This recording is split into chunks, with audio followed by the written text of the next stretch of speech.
Hey, Dan. I'm here with Dan from Signature Lacrosse, CEO and founder.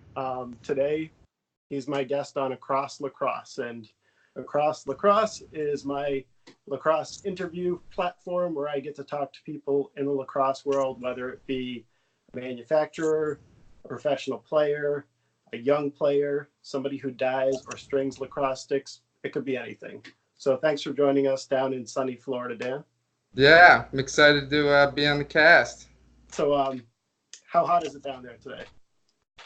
What are we at? 95? Probably 95. 95 and sunny. It's been pretty hot up here lately too, so I'm looking forward. I'm heading tomorrow, heading up north to go camping in Maine, so it might be a little bit nicer up there. Beautiful. Yeah. So my first question for you is, are you the same company today that you were a year ago? You know, it's kind of like asking, am I the same person that I was today from a year ago? I think as a company, we've made massive strides, and it's really all been centered around the team that we've been able to put together. So a lot of people heard that we bought out Element Lacrosse. Yes. That's true, we did.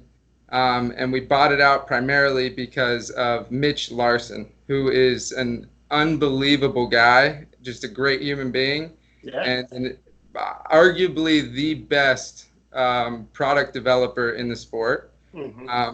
A little bit of bias there, but the products speak for themselves, and all the products we'll talk about today, you can see just the amount of work that he's done is incredible in 12 months. I wonder if he's going to try to like sneak anything into any of the products, like little throwbacks to the onset or something like that. I liked on the front of it, it looked like it had a mustache. Yeah, we give him crap about that all the time. It's been quite a year for you, so I wanted just to discuss a little bit and talk about the highs and the lows, and the best of it and the worst of it. Looking back over the last year, what are you most excited about? What do you think has been the most amazing part of your journey? Being able to bring together this awesome group of just passionate lacrosse players and passionate business professionals, and get them all centered around this mission that we have here at Signature. That's definitely what I'm most proud of, and what I'm most excited about. Our leadership team is exceptional, and it's an absolute blessing. Sure. And what would you say has been your biggest learning experience? My biggest learning experience, I was a team captain on almost every team I played on, and leadership is always something that I've really believed in and studied. And coming into starting a business, having it been a team captain, and I thought I knew team culture, I thought I knew how to recruit people, I thought I knew a lot more than I did, and it was a very humbling experience. I brought on my brother, I brought on my dad, I brought on a lot of guys I played with on teams over the years, and you learn that isn't always a good fit. Yeah. And sometimes it puts you in a position where you have to make some really difficult decisions. And I think coming out of the other side and being able to look back on that, and having had left the company in a really positive way, and still maintaining those dynamics in those relationships. So even the biggest struggles are really triumphs, if you can learn from it. And that's something that we preach here in the office and on the field when we're coaching. I agree. You bring up leadership. I've been working in leadership. I had for years. What is your favorite movie that demonstrates leadership? What is my favorite movie that demonstrates leadership? That's a great question. You know, I'm a big Lion King fan. Have you seen the new one? Fan. Yeah. And with it just coming up, I think that there's just some great maxims in Lion King that are easy to overlook because it's a Disney movie. Yeah. But there's some really good stuff in there. One thing that always stuck with me is I did a leadership training and we watched Remember the Titans. Oh, that's a good one. And it's funny because there's different leadership styles in that movie, and some of them maybe you don't want to apply to your own personal role. But one thing that I thought was great was the line in the movie where he said, "Attitude reflects leadership." Yeah, so, I get goosebumps hearing that. Yeah, there's a difference between being a boss and a leader. So huge difference. Huge difference. So you started this. You were still in college, right? I was. Yep, playing at St. John's up in Queens. You got the idea. Was this part of like a project you're working on, or just kind of come out of the blue? No, so I was fortunate to have some. My dad always made us work for our money and work for if we wanted anything, and so he would pay us the same that he would pay the Guatemalan guys that he would hire to do the yard work, and we would be side by side with him. And after making $8-10 an hour for 2 summers, I decided I'm going to sell mangoes. I'm going to try something different.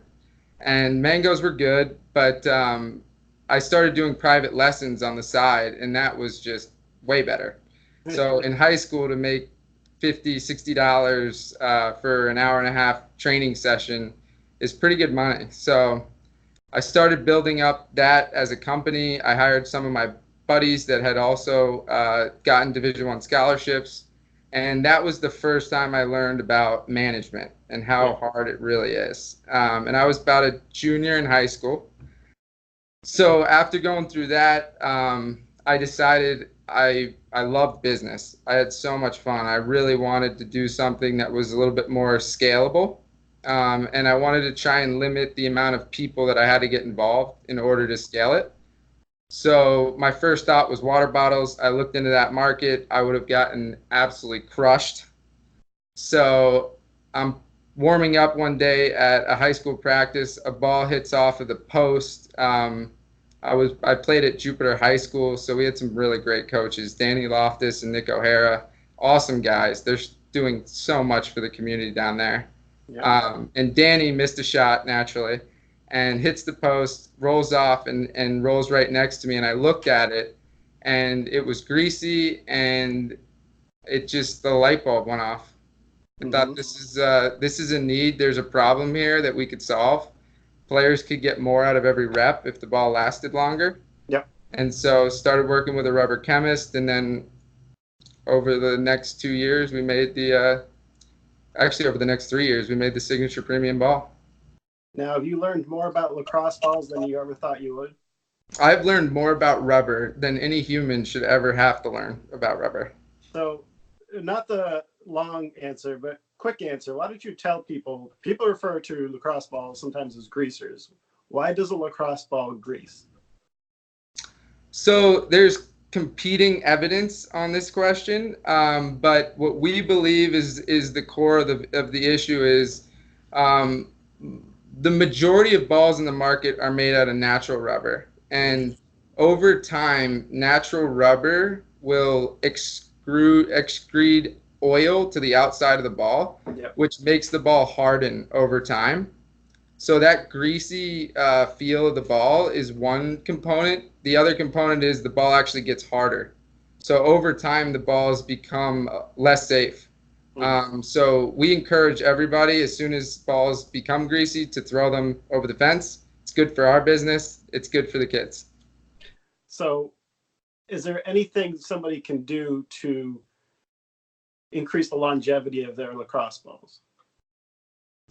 Yeah, I mean, like just taking care of them. Don't leave them outside in the sun. The two primary components of why a ball greases over is the UV rays from the sun, and then the friction from the ball coming out of your stick and from the ball hitting the back of the net of the goal, and then from the ball skipping on the turf or skipping on the grass. So a lot of people notice that when you play with balls on turf, they get greasy a little bit faster. Good to know. Because and it creates more friction, and then the ball is going to grease over a little bit faster. So our balls are last twice as long in the same exact elements as a normal lacrosse ball. Okay. I think we had a little bit of a bad connection there, but I think you're back. But great. I wanted to talk a little bit. I'd run some questions to see what questions people had for Signature when I was leading up to this interview, and I got a Awesome. lot of great questions. And some of them we've already answered, and I'll kind of sprinkle them throughout the interview.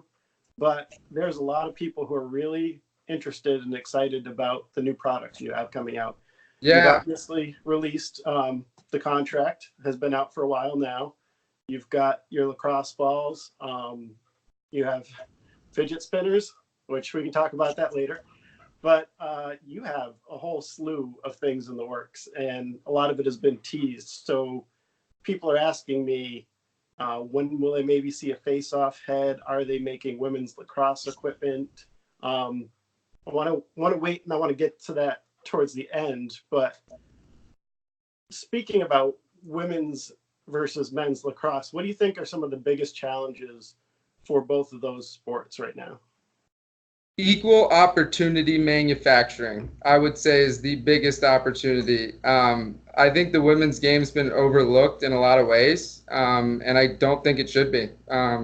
We run a nonprofit youth and travel program down here in Tampa. My fiance actually leads that up, and these girls are incredible. I mean, and they're so coachable, and having it been a young guy, it's tough to pay attention to your coaches. Yeah. But you really get just such a different response from the girls. And in a lot of ways, I think that their equipment's been really overlooked, and Yeah. that's caused the sport to not grow as fast as it could. I think mesh entering the women's sticks was an awesome step in the right direction. Yeah. It makes the sport more affordable for all the girls. It's easier to get a stick restrung. It's easier to get a stick that you can actually play with. So it's something that we're passionate about, making the best equipment that's going to just continue to advance the game and give people a better opportunity to have a good experience with the sport. Yeah, and it's not only with Signature, but in general, I think it's been quite a year for lacrosse. Things have really been shaken up. We've got Yeah, a new professional lacrosse league. Not only do we have 6 new teams in the PLL playing, which they come with a different philosophy and set of expectations, but there's new professional women's teams as well. Which presents its challenges and its benefits, but it's really exciting time to be where I'm sitting and be able to watch it all. And yeah, it's so much more than just lacrosse these days. It's lacrosse and it's entertainment. They have clinics and events where you see the hardest shot and like freestyle competitions. I'm pretty sure some of them even have like a dance offs or something. Like, what's your go-to dance move? what's my go-to dance move? I gotta say, I'm a big fan of the floss. Yeah. Um, Rip the shirt off between the legs, floss it back and forth. My Okay. fiance would be incredibly embarrassed if she heard that. Well, I won't make you do it But anyway. If you weren't playing lacrosse, what sport would you be found playing? if I wasn't playing lacrosse, what sport? Well, in high school, I was always a football player first. I actually didn't even pick up the sport of lacrosse until 8th grade. And as soon as I picked it up, I fell in love. I thought it was just such a unique game because it's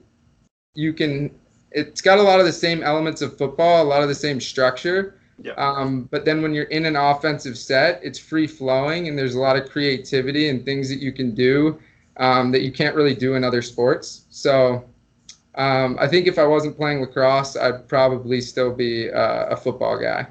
Nice. We talked a little bit about the young players, young girl lacrosse players, the same thing with young boys. I started this year coaching the very first introductory level, which we call fiddlesticks, where I'm from, and I had a blast. My kids played on the team. It was everybody from 5 years to 8 years, and most of them had never picked up a lacrosse stick in their life. And I was curious, teaching them about the fundamentals and lacrosse in general. There's some major challenges, but wanted Major. to know what is the best thing that we could do you think, in terms of equipment and resources for young players to help them improve at a more escalated pace? So I'm really glad you asked that. I actually also coach U8, which is the youngest age group that we offer. Yeah. And so it's 5, 6, 7, and 8, 5, 6, and 7-year-olds. It's mostly first-year players. And every single season, when they first come out to try the sport, one, we have to be honest about it. It's a hard sport. I mean, you're using your feet and you're using your hands and you're using your hand-eye. That's difficult, a lot more difficult than a lot of other sports. Mm-hmm. So I think that there's been a massive just miss by the manufacturers on producing a beginner stick that works. So we spent the last 18 months. The contract head has been ready for 18 months. Really, what we were working on is we have a pro strung pocket that was designed and tested at the youth level, and that same exact pocket was used at the college level and the professional level. And it's actually in men's and women's. So the men's junior stick right here was designed to give players, I'll show you guys the head. The shaft's a 28-inch shaft. It's 3/4 inch thick, so it's easier for the kids to hold. Okay. And then the pocket, for all the stringers on your channel, they'll really appreciate this. The pocket is just a smooth release. It's a mid pocket. Yep. A pro player could use this. A beginner could use this, and it's going to give it was designed to give beginners the highest probability of success in the sport. Out of the 28 kids last season that I had come out for the U8 team, I restrung 27 of them, and the 28th I gave my stick to, because I'm not going to coach a team where the kids don't have a good chance at succeeding. So, as I said, we're an equal opportunity manufacturer. This is our beginner woman stick.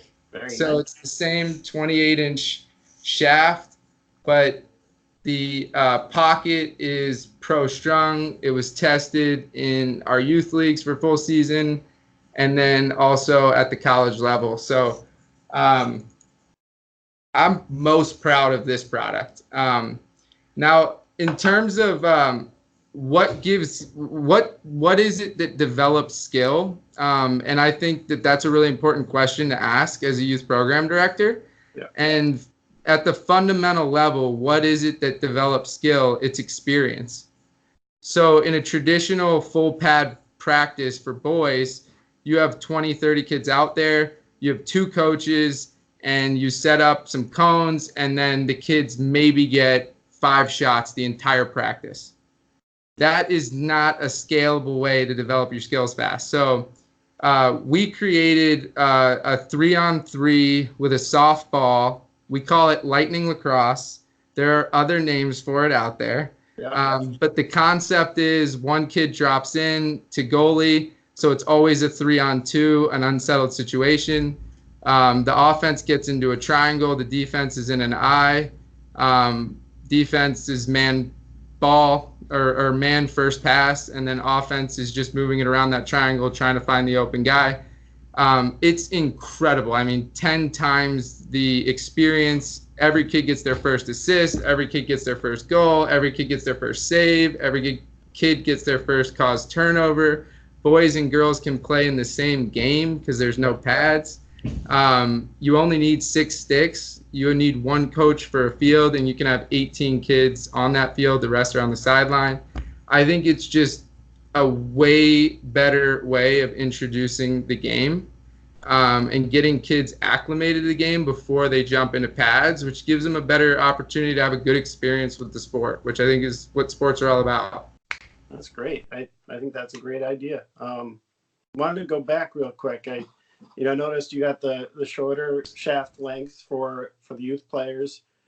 What are you calling the head? Is it called the contract? The junior stick is called the Player Junior. Okay. The woman's is the Origin Junior. Yeah. The origin was actually named by one of the awesome girls in the lacrosse community. Yeah. We do a Name the Head campaign for every head that we release, and that was the winner. So same with the contract. That's how the contract was named. And so, how does the player junior head differ from the contract? How does what? How does the head differ from the contract? So it's funny you ask. We really designed the head to replicate the contract almost identically. And the reason being, it doesn't cost any more money for us to make this head than it does for us to make that head. So there's no reason why a junior stick should be a flimsy piece of crap. I mean, there just really isn't an excuse for it. And there's no reason why any junior stick should be strung the way the majority of them are strung. It is pure laziness on the manufacturers. We're a young company. We figured out how to do it. I challenge the rest of the community to figure out how to do it. And if you want pointers, you can reach out. So what about the size of the head? The size. So we use the same face shape. The face shape that we use is a little bit wider than. It's not even really a little bit wider than the traditional head. But your head's not the size of a typical fiddlesticks head. No. It's the size of a regular full. And I like that. Yeah, it's important. I feel like that's trying to teach somebody to play basketball with a smaller hoop. You know, you're just picking up the sport and you need to learn how to catch and throw the ball, and they give them a smaller head. Yeah, so we have another concept that we've been working on. It's at least a year and a half out, but it's very much in line with what you're hinting at there. Every other sport uses different equipment for different age levels. Yeah. And most notably, the ball changes sizes. Yeah. Every youth level in every sport, other than lacrosse. So I think we could take some hints from the other sports. I've been around.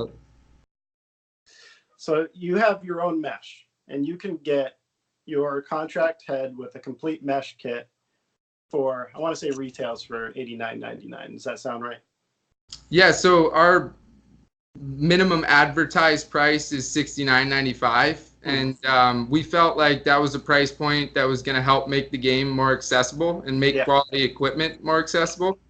And so we've recently launched this affiliate marketing, this influencer program, which we're really excited that you're a part of. And the idea behind that was, okay, we're making the sport more accessible. We're at a price point that's more accessible. But we know that the way your stick is strung directly correlates to the experience that you have. Yeah. So how can we at scale give kids the opportunity to have a custom strung stick that's perfect for their style of play? And the way that we came up with was we don't have the resources. So we have to partner with all of the amazing stringers that are in the lacrosse community and the friends that we've made in the lacrosse community, and team up on the effort to make lacrosse more affordable and more accessible. I love it. So one of the questions that was posed, and I had some of the same questions myself, is how is Magic Mesh version 2 different than the original version? I might butcher this. This is really up Mitch's alley, our product development genius. We might need to have a part 2 interview.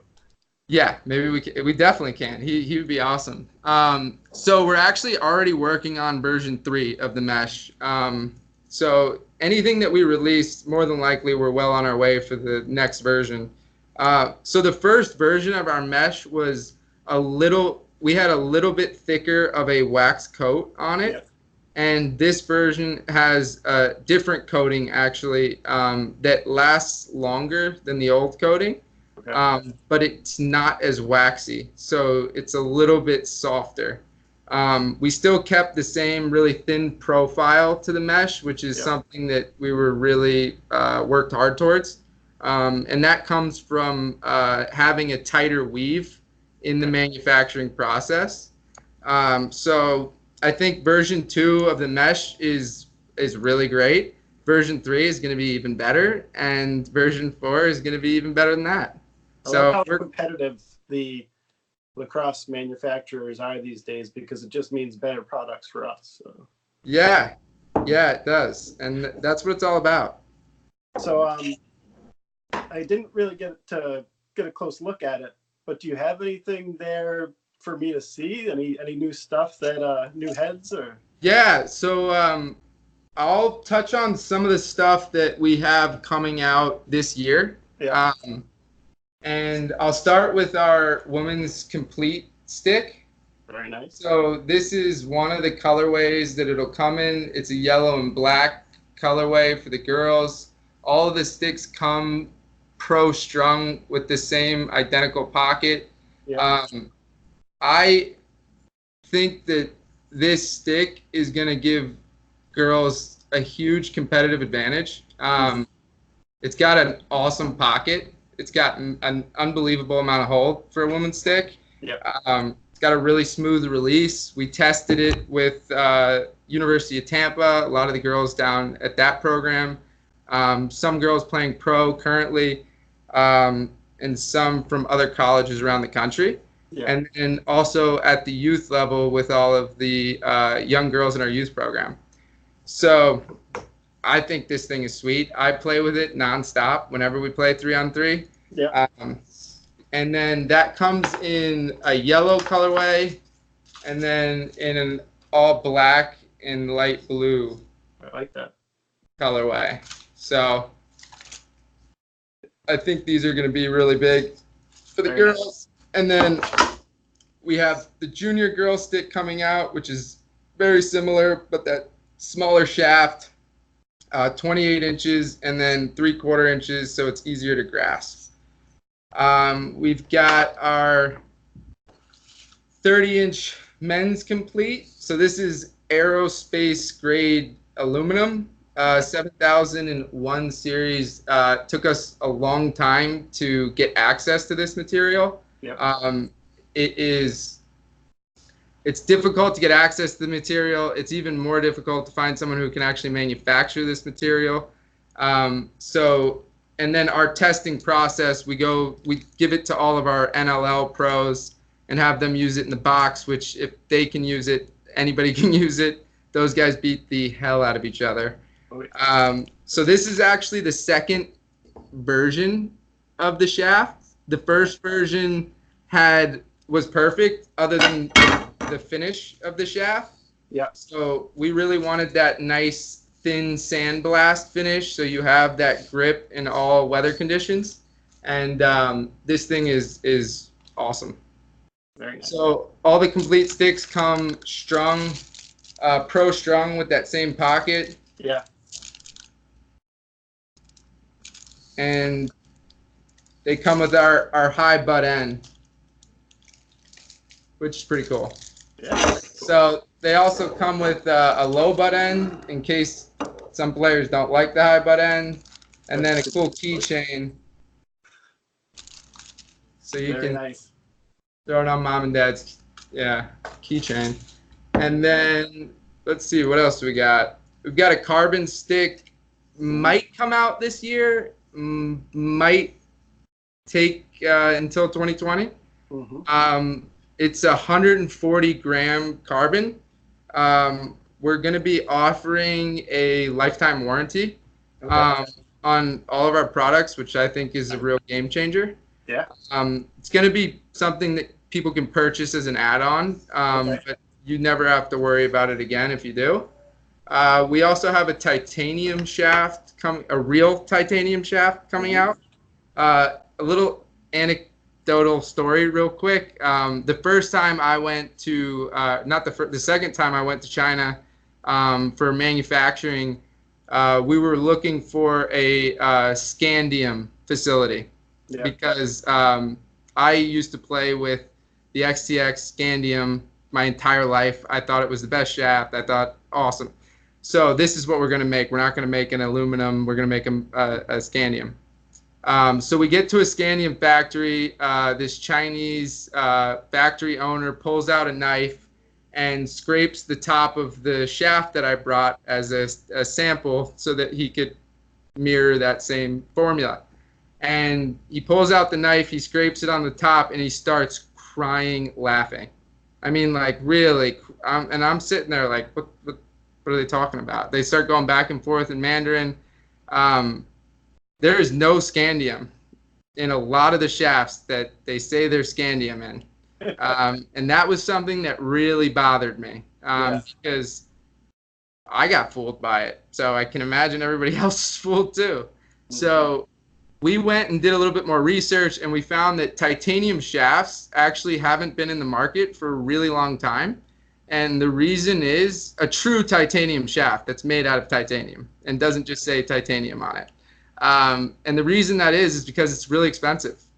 So the material cost is really high, but you will never break a titanium shaft.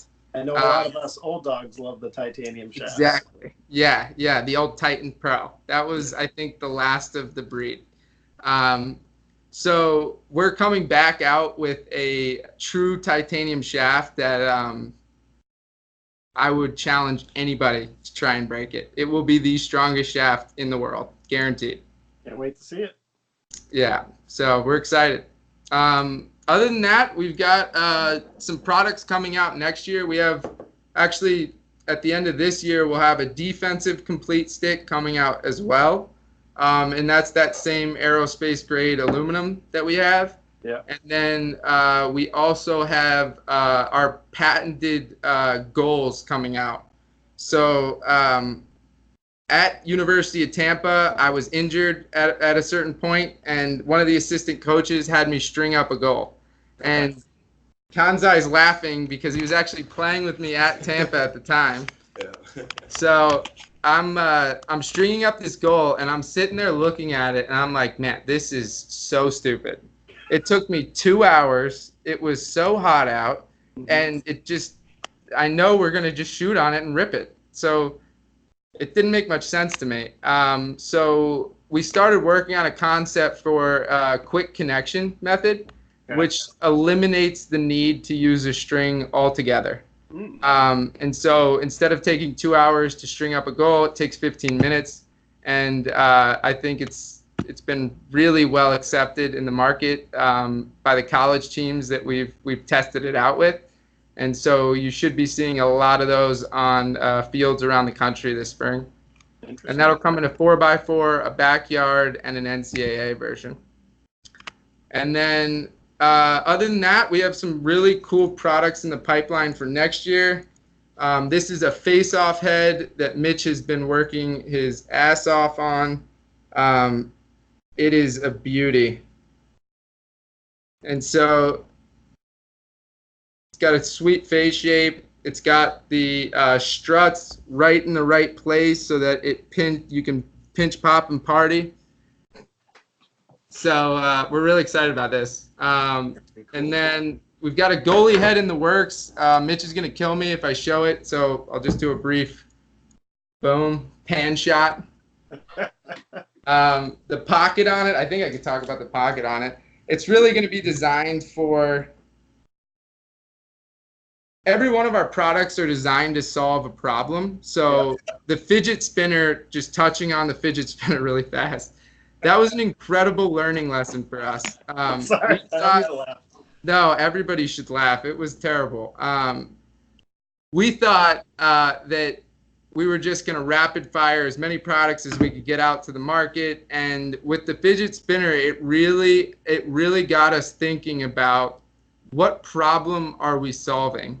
And so it reframed our entire R&D process. Yep. And that's really what's been the motto for the entire company is when we're selling to any team around the country, any of the products that we're offering, the price points we're offering them at, it has to solve a problem, and it has to be on brand with our mission. And it has to be true to our core values as a company and as a team. And that's really what creates an awesome culture and attracts the kind of people that we've been able to bring onto the team. So with the goalie head specifically, I think the biggest problem is there's a picture on Instagram that I've seen 100 times, and I send it to Mitch every single time. And it's of a goalie head, and the ball is hitting right here. It's in the middle of the game. I think it's a Maryland goalie, and the stick's completely bent back, and the ball is rolling off the tip into the goal.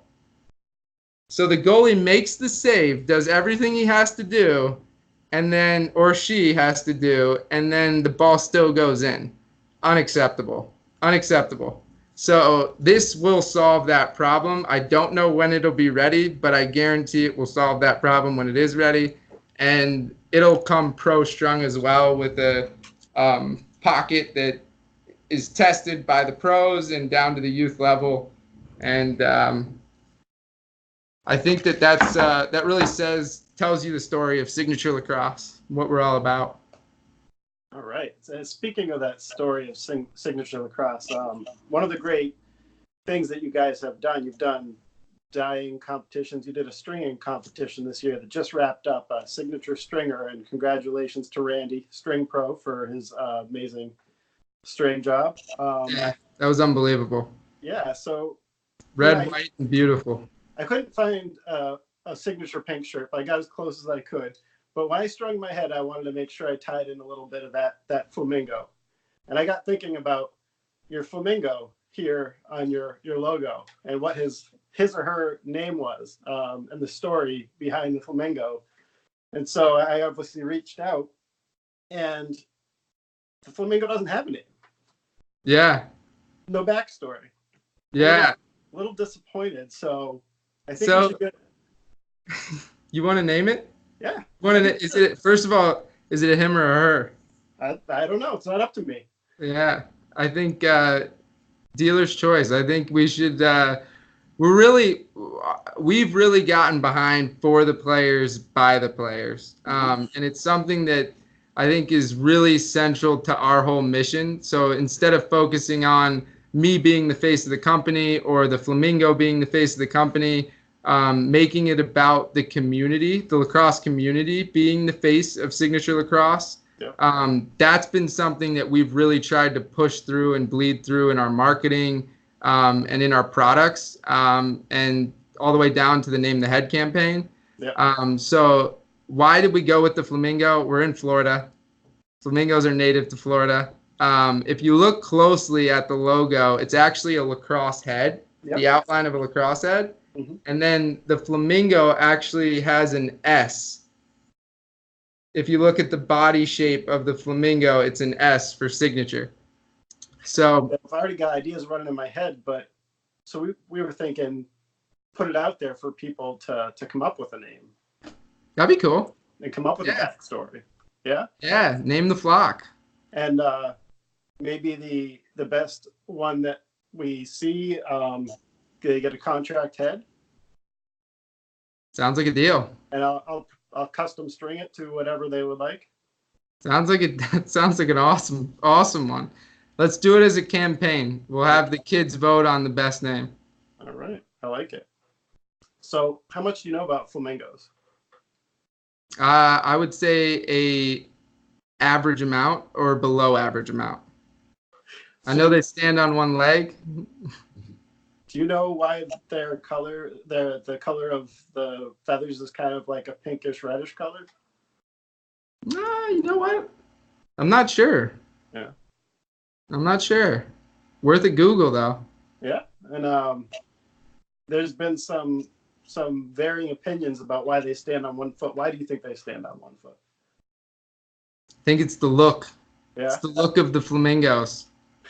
It's all about that look. Iconic. Yeah, I like it. So I like that. So we'll do, name the flamingo campaign, and the winner, can be chosen. We'll get a head, and I'll gladly string it up for them. I'm actually doing giving my own contract away that was in the signature stringing competition. And you mentioned the program that we've got going on.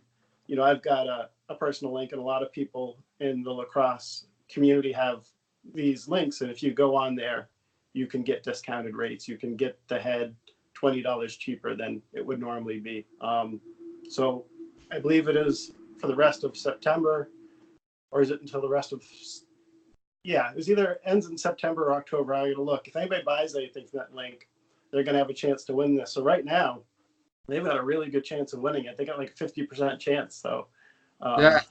and there's a Well, lot of things on there: lacrosse balls, contract heads. So yeah, there's and the gonna be whole more stuff idea coming. the whole idea of our influencer program is we really tried to focus on the stringers Yeah. and the people who could take the head, the mesh kit, string it up to a pocket that kids are going to have an awesome experience with. And that was really the concept there. So I anticipate that we'll be doing that for a lot longer than a couple of months. I like it. I think it's going to be a big part of Signature. Well, I want to be respectful of your time. Before we wrap up, I wanted to give you an opportunity to ask any questions. Yeah, a quick teaser before I jump into the questions. We behind the scenes, obviously the lacrosse ball is something that I have a disgusting amount of knowledge on. No human being should have to learn as much about lacrosse balls as I have and about rubber. But what we're doing with the NLL right now, we're developing a ball that is going to be uniquely identifiable to the sport of lacrosse. And it's something that we've been working on for a couple years now in partnership with the NLL. And it's something that people will start to see a little bit more of. We're going to be testing it in the NLL, in the combines, and throughout the season. And so a little quick sneak preview of it. This is version 1. This is not the final version. But the concept here is taking from what the golf community has learned about the outside of a ball and what helps the flight pattern and what helps you get more speed. And then also looking at the actual way a lacrosse ball is made. There's a way to make it much safer. So the 3 points that we're hitting on, it's going to be safer, substantially safer. It's going to be higher performing. It's going to stick in your stick better, and it's going to go faster when you shoot it. And then it's going to be more digitally visible. Everything's moving to the phone. Everything's moving everything's been on the phone for my whole life. But getting a ball that can really show up well on a phone screen. I personally like that color too. It was a good color choice. Yeah. Version 1, it'll only get better. So the questions I had for you were along the same lines of the questions that we ask whenever we're interviewing a candidate. Yes, sir. So what got you into the sport in the first place? Well, I wouldn't be lying if I said my very first exposure to lacrosse was in grade school in gym class. Our gym teacher, Mr. Savage, had us play lacrosse one day with the really cheap, completely plastic sticks. But it was a lot of fun. And then fast forward to high school. Up in New Hampshire, I had to go to a private high school to even have the opportunity to play lacrosse in the late 90s, early, like mid to late 90s. And I remember freshman year, my friends asking me if I was going to try out for lacrosse. And I said, what's that? But, they were so passionate about it, some of these people who had the opportunity to play, that I had to at least try it. Tried it for the first time freshman year in high school, loved it, and never looked back. That's awesome. That's awesome. Those are the kind of experiences that we really want to help create more of. So what keeps you in the sport? My whole story with Old Dog Lacrosse is I took off 17 years after I finished playing in college to the point where I was finally excited that I had kids that are old enough that could play themselves. That's awesome. And talking to the program, they asked if I wanted to help coach, which I've had to coach sports I know nothing about. I was so excited to be able to coach lacrosse, but I said, I've missed a whole lot. So I kind of took to, okay, let me see what's changed, what's out there. Maybe I should start playing again. So at close to 40, after taking 15 plus years off, I decided to start playing again. That's been difficult, but it's the kids, it's the excitement of the game. And, I love playing it. I love watching it. I would rather watch a lacrosse game than any other sport. And as I get older, it's harder and harder to watch the other sports that are out there. I hear you. Baseball, forget about it. I mean, I love baseball, but they got to do something to pick up the pace of the game a little bit. Yeah, yeah. I can't say I agree on the baseball thing, but we are equal sport opportunists as well. So we preached loud and clear that every kid should try as many sports as humanly possible, and they should play as many sports as they can for as long as they can, because it just really makes you an all-around better athlete. It gets you exposure to other kids that you wouldn't normally get exposed to. Yeah. Allows you to grow as a teammate, as a leader. There's a lot of benefits to playing different sports. So baseball, hockey, swimming, wrestling, whatever it is, play as many sports as you can and have a blast with it. Absolutely. Well, so thank you so much for taking the time to do this with us. We really appreciate it. Yeah, and thanks for joining me and answering all these questions. You have a wonderful day. You too. All right, bye. All right. See you, old dog.